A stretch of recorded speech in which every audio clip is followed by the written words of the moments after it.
Bonjour à tous et à toutes, bienvenue sur Free Matin. Le premier préfet du littoral à l'ère de la rupture, relevé de ses fonctions au cours du conseil des ministres d'hier, Modeste Toboula, présenté à la Criette hier dans la soirée, séjourne actuellement à la prison civile de Misrété avec 8 autres personnes impliquées dans une affaire de gestion domaniale. L'ouverture du procès est prévue pour le 8 avril prochain. Le ministre Barnabé Dassigli, également limogé dans la même journée d'hier, l'annonce de son limogeage a été faite par le secrétaire général du gouvernement. La une des journaux sera présentée par Kadera Chirou. Bonjour. Bonjour à vous, Nana Dion. Chers amis internautes, bonjour. À la une des parutions ce matin, nous avons le limogeage du ministre de la décentralisation et de la gouvernance locale et le limogeage du préfet du département du littoral. Nous avons également le processus électoral avec les polémiques autour de l'article 242 et de la réforme du système partisan.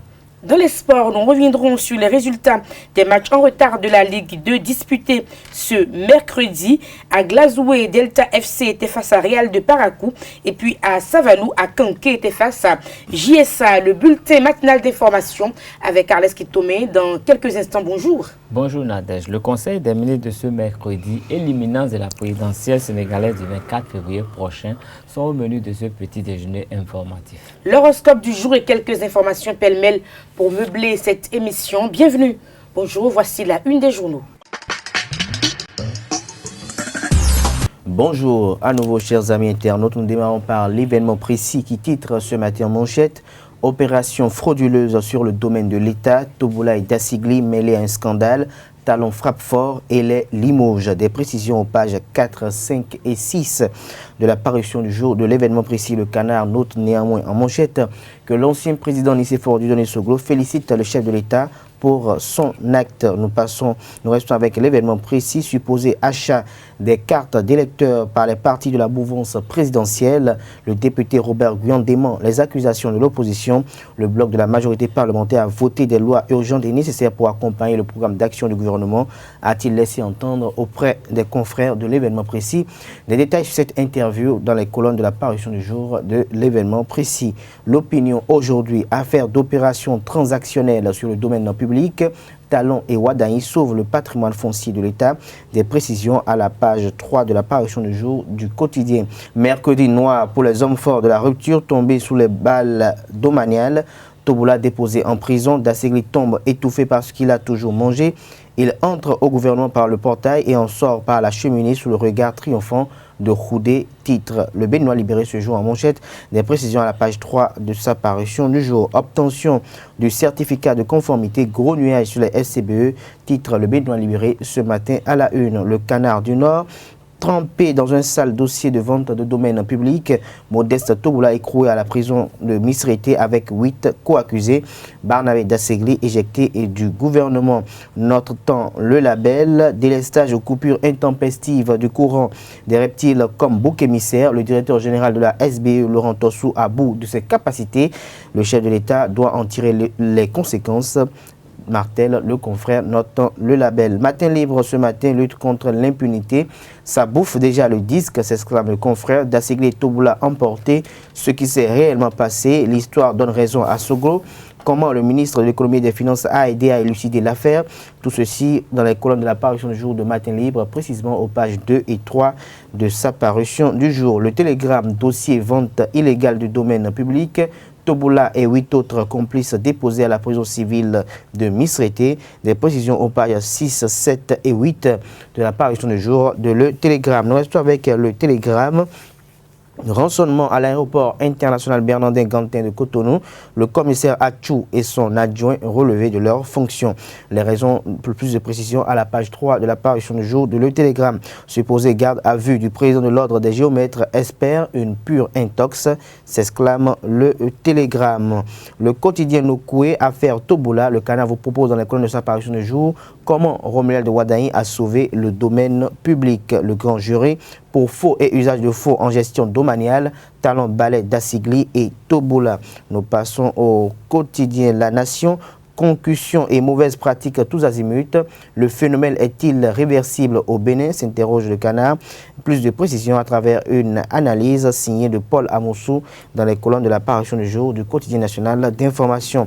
Nous restons avec la nation, lutte contre la corruption, talons la suite dans les idées. Nouvelle expression, Modeste Toboula, le rêve inachevé, l'ancien préfet déposé à la prison de Misrété, bradage de terre de l'État. Les faits qui accablent Modeste Toboula, la lutte contre la corruption sans coloration politique sous la rupture. Seydou hérite du ministère de la décentralisation.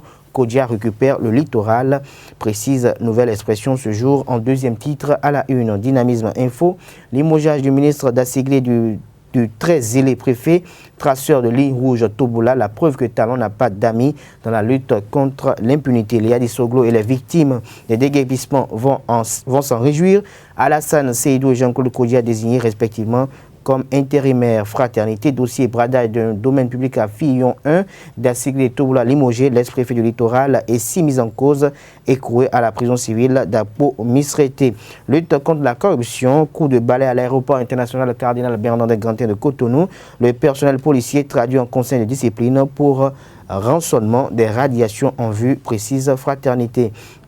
Le matinal, limogeage du ministre de la décentralisation du préfet du littoral, ce que Talon reproche à Dassigli et à Toboula, et à découvrir la page 2 de la parution du jour du quotidien. L'ex-préfet déposé à la prison de Misrété, Alassane Seydou remplace Dassigli. Nous passons à Le Challenge, arrestation et limogeage de Dassigli et de Toboula. Après Antoine Dayori, Talon frappe encore dans son propre camp, ni d'amis, ni partisans. Remarque le confrère de Le Télégramme ce matin. Dabaro pour finir ce matin, groupement de tontines au Bénin, des creusets légendaires de solidarité. Et pour finir, affaire Dassigli et Toboula, Talon reste intransigeant face à l'impunité. Merci à vous, Kadera Chirou. Nous passons au bulletin matinal d'information sur Free Matin. Chers amis internautes, bonjour et bienvenue à ce bulletin d'information. Le Conseil des ministres de ce mercredi a en haute décision limogé le préfet du littoral Modeste Toboula. Le Conseil a apprécié les résultats des négociations avec les laboratoires préqualifiés pour l'achat des produits de santé par la centrale d'achat des médicaments essentiels CAME. La requête relative aux opérations irrégulières de lotissement et de transactions sur le domaine de l'État à Fillon 1 dans le 12e arrondissement de Cotonou. Des précisions avec le ministre Odvad Omeki. Le directeur général de l'Agence nationale de promotion des patrimoines et de développement du tourisme, ANPT, a-t-il, par lettre en date du 14 novembre 2017, appelé l'attention du ministre de la décentralisation et de la gouvernance locale sur les velléités de prise de possession privée de ce domaine en attente d'aménagement dans le cadre du projet de développement touristique inscrit au programme d'action du gouvernement. En réponse, celui-ci l'a rassuré par une correspondance datée du 20 novembre 2017 qu'aucune opération de cette nature n'était entreprise et a précisé avoir instruit les préfets des départements de l'Atlantique et du littoral d'interdire et d'empêcher tout éventuel travaux de lotissement. Toutefois, dès le 8 mars 2018, tirant parti d'une délimitation qui aurait été faite du domaine en cause, il a ordonné la reprise des travaux de remembrement dans la localité par le géomètre initialement en charge des dites opérations et instruit le préfet du littoral par message radio aux fins de procéder à la levée de la mesure de suspension antérieurement prescrite. Ainsi, par un arrêté du 12 mars 2018, le préfet du littoral, M. Modeste Toboula, a levé les mesures d'interdiction des travaux de lotissement de Fillon 1 et permis l'attribution par le géomètre de plusieurs parcelles à diverses personnes, lui-même le préfet ayant bénéficié de 3 parcelles d'une superficie totale de 533 m² enregistrée au nom d'un proche parent. Il est à signaler qu'au cœur de ces opérations irrégulières de lotissement et de transaction se trouve le nommé Clément Dari, anciennement secrétaire permanent de la Commission nationale des affaires domaniales au ministère en charge de la décentralisation. L'intéressé est en réalité le promoteur du cabinet de géomètres qui a commencé les travaux d'état des lieux suspendus en 2001 dans la zone et en a repris les rênes une fois admis à faire valoir ses droits à la retraite. C'est à ce titre que les opérations de lotissement du domaine lui ont été confiées. Prenant acte de ce compte-rendu, le Conseil des ministres a décidé de relever de ses fonctions le préfet du département du Littoral, M. Modeste Toboula, et de confier son intérim jusqu'à nouvel ordre à M. Jean-Claude Kodja, préfet du département de l'Atlantique. Le ministre de la Justice et de la Législation est instruit de veiller à la poursuite des investigations et d'en rendre compte au Conseil des ministres. Convoqué le mardi 19 février 2019 par la Brigade économique et financière pour une affaire de bradage de biens publics, l'ex-préfet du Littoral, Modeste Toboula, a d'abord été auditionné par les éléments de la Brigade économique et financière, relaxé plus rappelé pour finalement être gardé à vue. Une situation qui a vite pris une autre tournure avec la décision du Conseil des ministres. Une nouvelle donne qui vient s'ajouter à une affaire qui provoque déjà des réactions dans les rangs des populations suivies. Le préfet Toboula, l'ex-préfet Toboula, a été relevé de ses fonctions qui sème du vent, récolte la tempête. Il a voulu lui-même se mettre dans ce pétrin. Je m'explique. Nous avons au Bénin des lois sacrées qu'il ne faudrait pas violer. L'ex-préfet Toboula a violé ces lois-là par son zèle dans le déguerpissement sauvage, par son arrogance envers les grands, les sages de ce pays. Et la nature ne pardonne pas. L'Éternel peut pardonner, mais la nature ne pardonne pas. Les lois de la nature sont très sévères. Je constate seulement que le chef de l'État ou le gouvernement est vraiment décidé à lutter contre la corruption.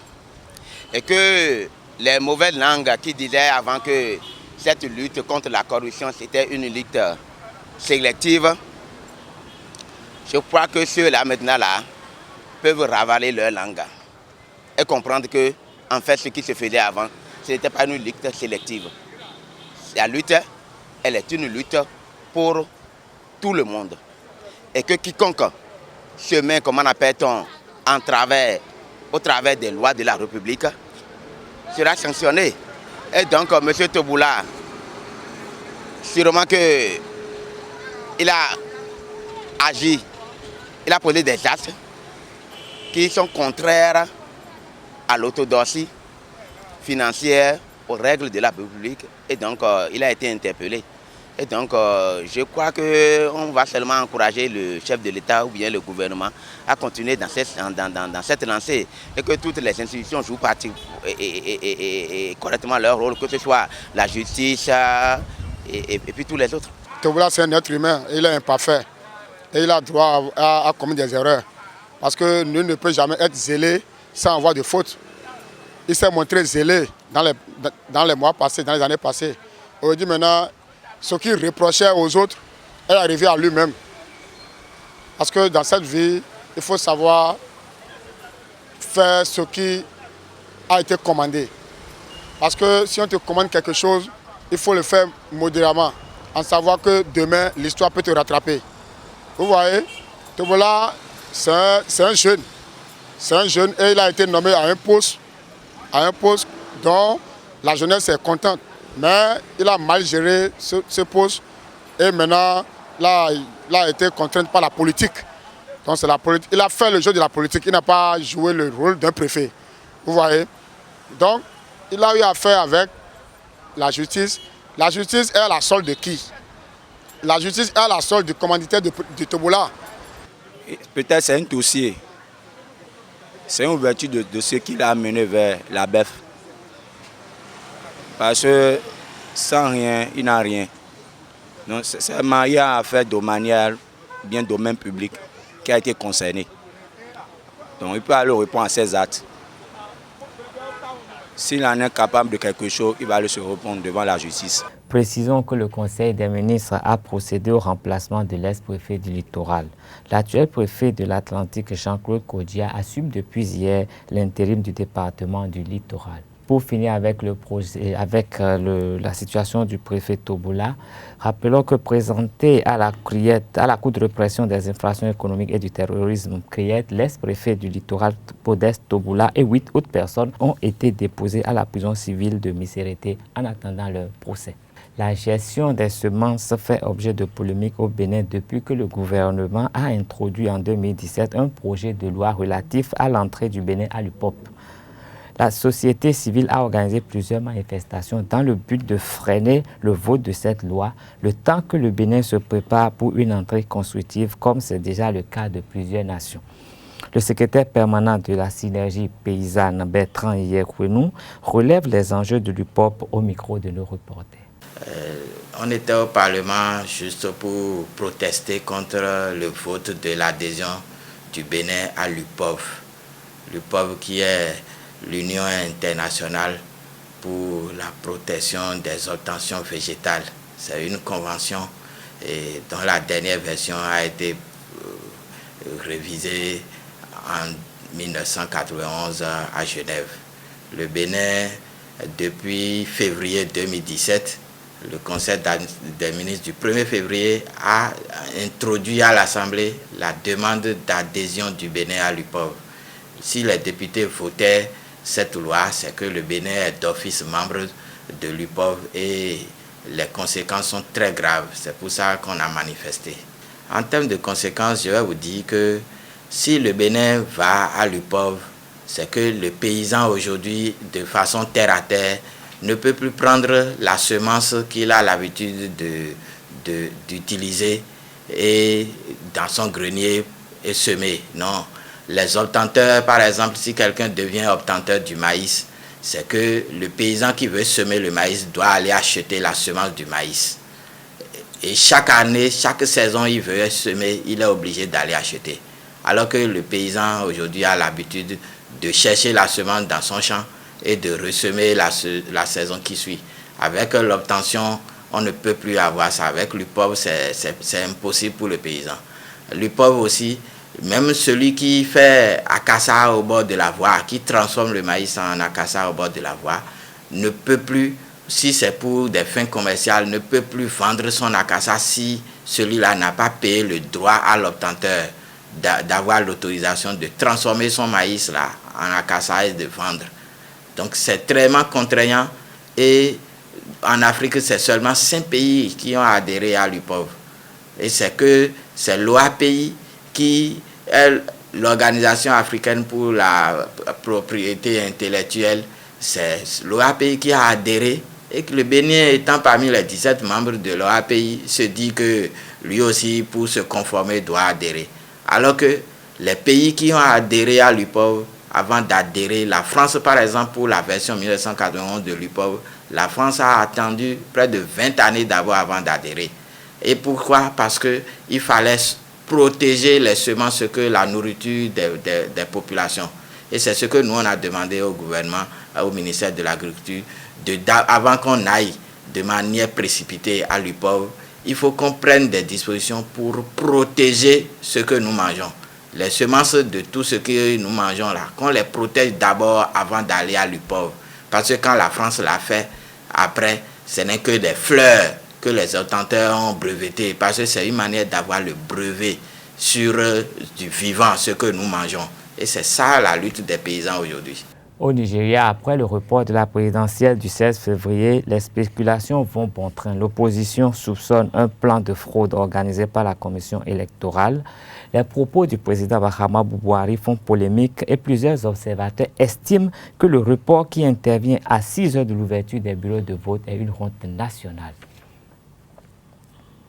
Au Sénégal, pour finir, plus que 3 jours et les Sénégalais seront aux urnes. L'élection présidentielle du 24 février, la 11e du genre, permettra d'élire le successeur du président Macky Sall pour un mandat de 5 ans.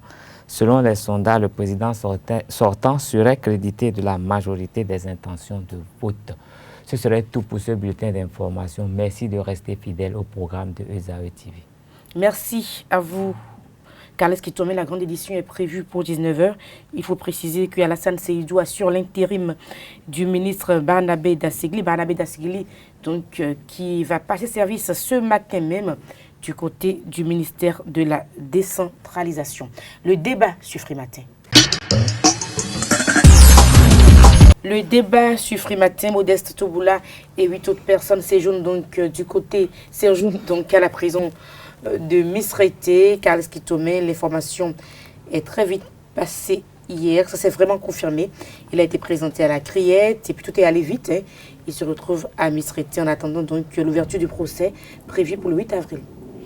Oui, tout à fait. Je crois que la journée d'hier a quand même connu beaucoup de rebondissements dans la mesure où d'aucuns estimaient que le préfet Modeste Toboula, bon, même si on pouvait lui reprocher des choses, les gens ne pensaient pas que ça pourrait aller aussi vite pour qu'il se retrouve à la prison. Mais malheureusement, les OPJ ont fait leur boulot, sûrement qu'ils ont eu des preuves quelque part pour soumettre l'affaire aux autorités supérieures de la justice béninoise et de la brigade économique financière à la criette. Il faut quand même qu'une décision importante soit prise, ce qui a été fait hier. De la criette, directement, il s'est retrouvé à la prison avec d'autres personnes. Cela suppose forcément que l'affaire relève d'une certaine gravité. D'une certaine gravité, que l'État béninois s'est senti obligé d'aller avec la manière forte pour quand même se préserver des critiques qui ne lui feraient aucun bien. Parce qu'il y a déjà des années qu'on parle du bradage du domaine public.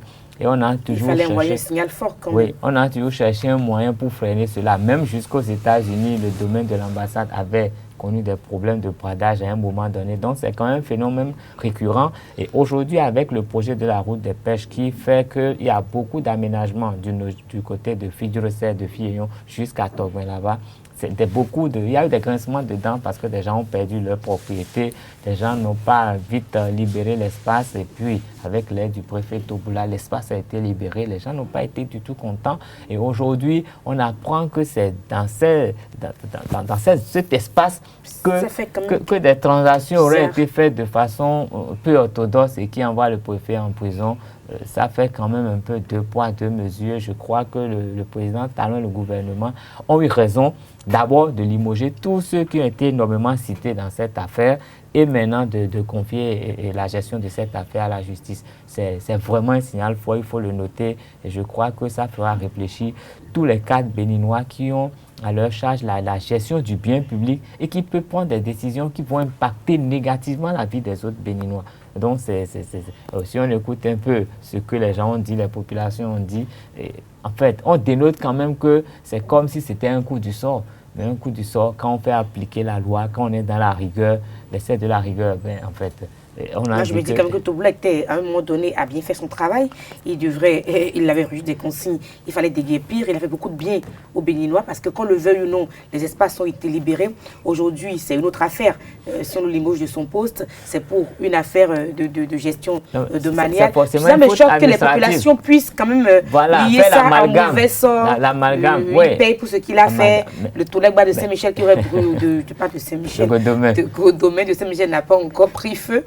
De Godomé qui aurait pris feu et tout, c'est quand même assez extraordinaire. Mais il faut noter qu'avec l'administration, il y a de la rigueur. Quand vous ne respectez pas les notes de l'administration, c'est des fautes et vous allez directement en prison. Donc, c'est sûrement dans le respect des normes que l'orthodoxie n'a pas été respectée. Kader Achirou.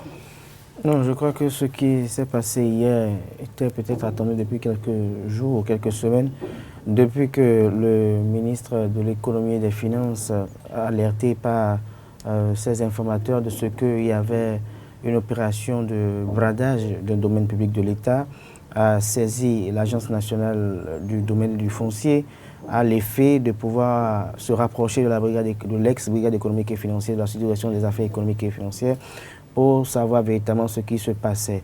Et donc, il se fait qu'aux commandes, il y a eu un géomètre qui, depuis 2001, avait toujours salivé de pouvoir, je dirais, effectuer des opérations sur ce domaine-là pour peut-être en tirer des profits.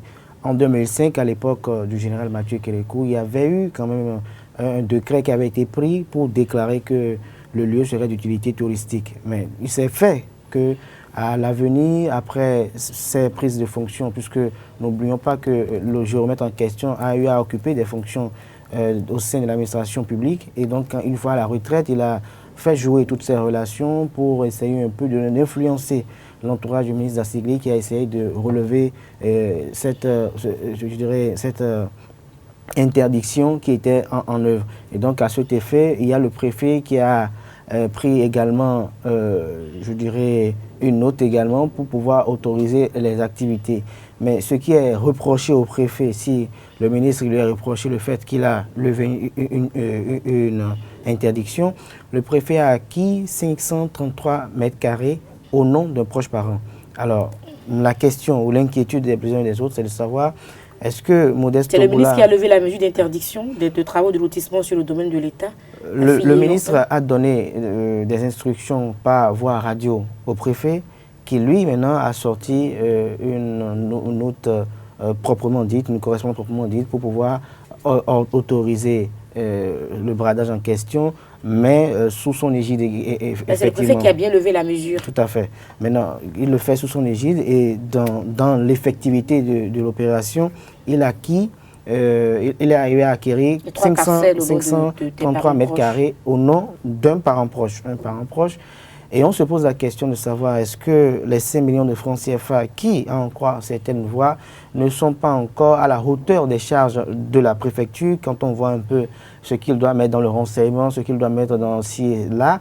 Est-ce que ces 5 millions, en ces 2 années et demie ou 3 millions, quelques années de gouvernance, lui ont permis d'acquérir des parcelles au niveau où l'on parle au quartier Fillon 1, quand on connaît un peu les prix exponentiels des parcelles à ce niveau donné. L'autre inquiétude, c'est qu'on se demande s'il n'y a pas eu, je dirais, même les particuliers à qui ils ont voulu céder les terres, est-ce qu'ils ne les ont pas brimés pour peut-être s'octroyer après cela et se le partager entre eux. Je crois qu'à ce niveau donné, il n'y a que l'audience au niveau de la Cour de répression de la Cour de répression des infractions économiques et du terrorisme qui pourra nous édifier. Mais il est fait que le donneur de leçons, celui qui a tout le temps appelé les autres à avoir beaucoup d'éthique et de morale et d'orthodoxie dans les gestions des affaires financières, se fait que lui, aujourd'hui, lui-même, il est coupable de fait et il est pris, on peut l'affirmer avec certes un peu de doute, mais il est pris la main dans le sac. Et donc nous espérons que les mesures idoines soient prises. Le chef de l'État, Patrice Talon, a déjà les félicitations de l'ancien président du CFA Dieudonné Soglo, parce qu'il a été impartial dans cette affaire. Nous espérons que la rigueur soit poursuivie pour que cela serve de leçon aux différents directeurs généraux indélicats qui continuent avec ces sales besognes. Et nous espérons également que cette vilainie qui circule depuis quelques jours sur les réseaux sociaux, comme quoi Toboula est en train d'être sacrifié parce que le régime actuel est face aux enjeux des élections législatives. Je crois que ce n'est pas parce qu'il y a une élection législative que s'il y a quelqu'un qui a fait une bêtise, il ne faut pas le punir. C'est une bêtise et la punition y est, il est obligé de l'assumer. Et je crois que peut-être à la sortie de cette punition, le président Patrice Talon retrouvera les moyens pour pouvoir peut-être le racheter. Le procès sera ouvert le 8 avril. Donc on va voir un peu les éléments que je suppose évidemment il y aura des avocats, que les avocats vont nous amener les documents qu'ils vont présenter. Mais dans le relevé du Conseil des ministres, on n'a pas eu la part du ministre Barnabé Dassigli. On n'a pas eu l'impression on n'a rien lu sur le ministre Dassigli. On a plus tard suivi le secrétaire général du gouvernement, qui est effectivement limogé, mais dans les détails du ministre Omeki, par rapport au décret qui a été pris par le préfet, on n'a pas cité énormément le ministre Dassigli. Non, mais je pense qu'au niveau du procureur de la Criette, les détails seront faits. Parce que c'est quand même une affaire judiciaire. Le Conseil des ministres n'est pas obligé d'aller dans les détails.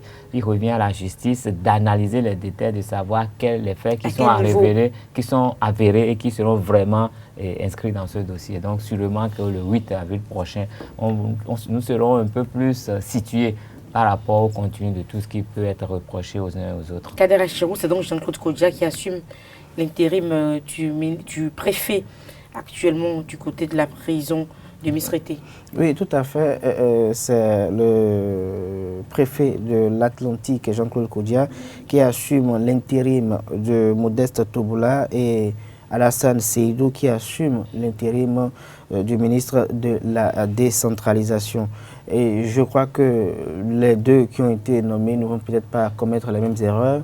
J'espère que ceux qui ont été nommés vont agir avec beaucoup de célérité et d'orthodoxie pour ne pas se faire attraper parce que le régime en place se veut très exemplaire, le régime en place veut avoir une bonne image et il serait indélicat de vouloir jeter de l'opprobre à un chef de l'État qui arrive à avoir du mal à faire passer ces réformes qui sont quand même un temps soit peu douloureuses, mais je dirais révolutionnaires et qui vont un temps soit peu imprimer une certaine marque aux différents agents permanents de l'État. Ça, c'est quelque chose qu'il faut véritablement souligner.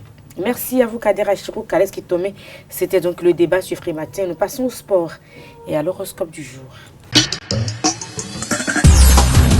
Les sports sur Frimatin, match en retard de la Ligue 2. Bonjour. Oui, bonjour Nadège. On jouait effectivement ce mercredi 2 matchs en retard pour le compte de la Ligue 2, saison 2018-2019. Le Real Sport de Parakou a été tenu en échec à Glasgow par Delta FC, 0 but partout. Mais le club paraquois revient à la tête de la Ligue 2 avec un autre club des collines et Savalou et Espoir de Savalou. Et il faut dire, le second match a mis aux prises à Kanké et la jeunesse sportive d'Agonli. Résultat 1-0 en faveur d'Akanké de Tcheti. Et il faut simplement dire que c'est un duel entre deux formations mal classées dans ce championnat de Ligue 2. Ligue des champions UEFA 2019, suite et fin des huitièmes de finale aller, Manchester City et Atlético Madrid ont pris une bonne option pour la qualification au quart de finale. Effectivement, Nadège, les Citizens se sont imposés sur la pelouse de chaque 0-4, 3-2.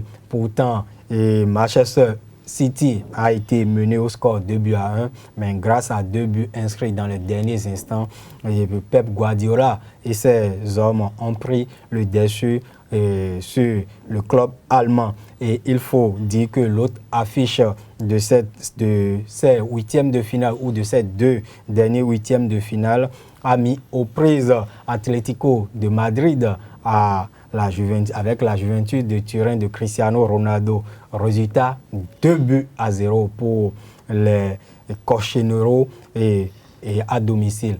Donc Cristiano Ronaldo et Dybala et consorts ne sont pas parvenus à forcer le verrou du club madrilène. Il faut simplement dire que les matchs retour auront lieu dans 2 semaines. Et pour ce qui concerne les 2 dernières affiches, le match retour est prévu dans 3 semaines. Merci à vous, Larios Adjagbenon. Les prévisions astrologiques tout de suite et maintenant avec Ruth Sodidji. Bonjour. De ce que tu pourras faire, jamais n'attend un autre ami internaute. Bonjour. Ami Bélier, il est probable que vos rapports conjugaux s'améliorent considérablement grâce à un coup de pouce d'Uranus. Taureau, lecture, détente et pourquoi pas un loisir culturel ou sportif à partager avec vos amis et vos enfants. Gémeaux, la journée sera particulièrement favorable aux échanges concrets et aux réussites dans le domaine des affaires.